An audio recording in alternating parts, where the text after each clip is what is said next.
গত 17 তারিখ জুলাই সনদের স্বাক্ষর অনুষ্ঠান হয়েছে। অনেকগুলো রাজনৈতিক দল সেই স্বাক্ষর অনুষ্ঠানে অংশগ্রহণ করেছেন। স্বাক্ষর করার পরে রাজনৈতিক দলগুলো দুই ভাগ হয়ে গেছে। একটা অংশ জুলাই সনদের স্বাক্ষর মুছে দিতে চায়, আর একটা অংশ জুলাই সনদের স্বাক্ষরটাকে পার্মানেন্ট কালি করে এটাকে কাগজে দলিলে রূপান্তর করতে চায়। জাতীয় নাগরিক পার্টি এনসিপি জুলাই সনদে তখনই স্বাক্ষর করবে যখন জুলাই সনদের পরিপূর্ণ বাস্তবায়নের নিশ্চয়তা তৈরি হবে। এর আগে কোনোভাবে জাতীয় নাগরিক পার্টি জুলাই সনদের স্বাক্ষরের অনুষ্ঠানের সঙ্গে একাত্ম হতে পারে না। কারণ জাতীয় নাগরিক পার্টি মনে করে জুলাই সনদের বাস্তবায়ন কোনো ভাগ বাটোয়ারার বিষয় নয়।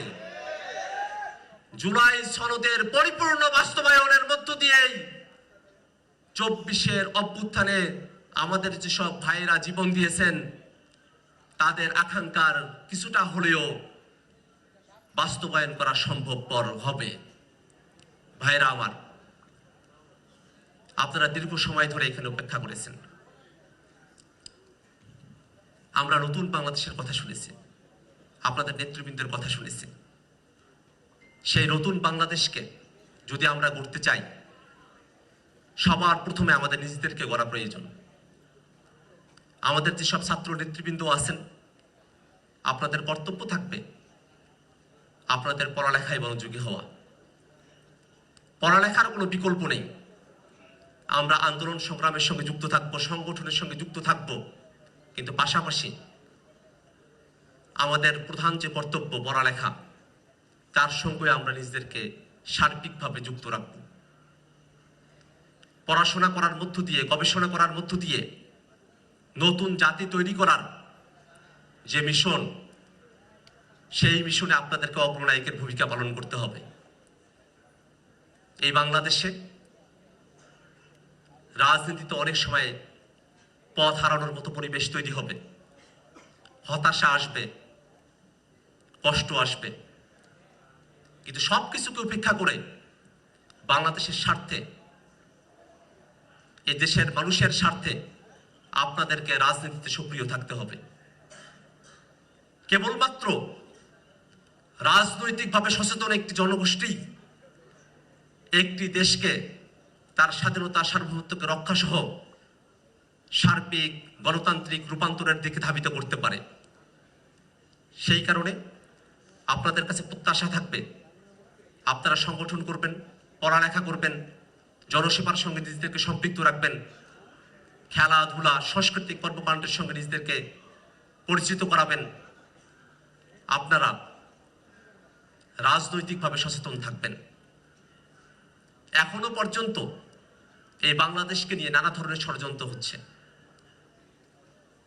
আওয়ামী লীগ দেশ থেকে পালিয়ে গিয়ে বিদেশে বসে বাংলাদেশের মানুষকে তারা হুমকি দিয়ে যাচ্ছে। আওয়ামী লীগ নানা সংগঠন, নানা শক্তি তাদের মধ্য দিয়ে বাংলাদেশে পুনর্বাসিত হওয়ার স্বপ্ন দেখছে। কিন্তু যে আওয়ামী লীগ বাংলাদেশে গণহত্যা সংগঠন করেছে, বাংলাদেশের মানুষকে গুম এবং খুন করেছে, বাংলাদেশের মানুষের উপরে আয়না ঘর চাপিয়ে দিয়েছে, বাংলাদেশের মানুষের উপরে সেনা হত্যাকাণ্ড, শাপলা মোদী বিরোধী হত্যাকাণ্ডের মতো ঘটনা ঘটিয়েছে, যে আওয়ামী লীগ 24-এর অভ্যুত্থানের সময়টাতে আমাদের ভাইদেরকে পুড়িয়ে হত্যা করেছে, সে আওয়ামী লীগের বাংলাদেশে পুনর্বাসিত হওয়ার আর কোনো সুযোগ নাই। আওয়ামী লীগ একটা অর্গানাইজড ক্রিমিনাল গ্যাং, তারা সংঘবদ্ধ অপরাধী চক্র। কোন একটা ডাকাত দল যদি ডাকাতি করতে গিয়ে সম্পদ লুণ্ঠনের বাইরে অন্য অপরাধী জড়িয়ে পড়ে, সেই ডাকাত দলেরও 2 জন সদস্য ডাকাত সর্দারকে পরিত্যাগ করে বলে যা ডাকাতের কাজ হলো সম্পদ লুণ্ঠন করা, সেই কাছে রেপ করতে, আমরা এই ডাকাত সর্দারের সঙ্গে নাই। কিন্তু আওয়ামী লীগের কোন এমপি, আওয়ামী লীগের কোন নেতা নেতা, 24-এর অভ্যুত্থানে এতগুলো মানুষকে হত্যা করা হলো, তারা একটা লোক সংসদ থেকে পদত্যাগ করে নাই। শেখ হাসিনার বাইরে গিয়ে, আওয়ামী লীগের বাইরে গিয়ে জনগণের পক্ষে তারা কোনো অবস্থান নেয় নাই। এই আওয়ামী লীগ ডাকাতদের থেকেও নৃশংস। তাদের বাংলাদেশের পুনর্বাসিত হওয়ার আর কোনো সুযোগ নাই।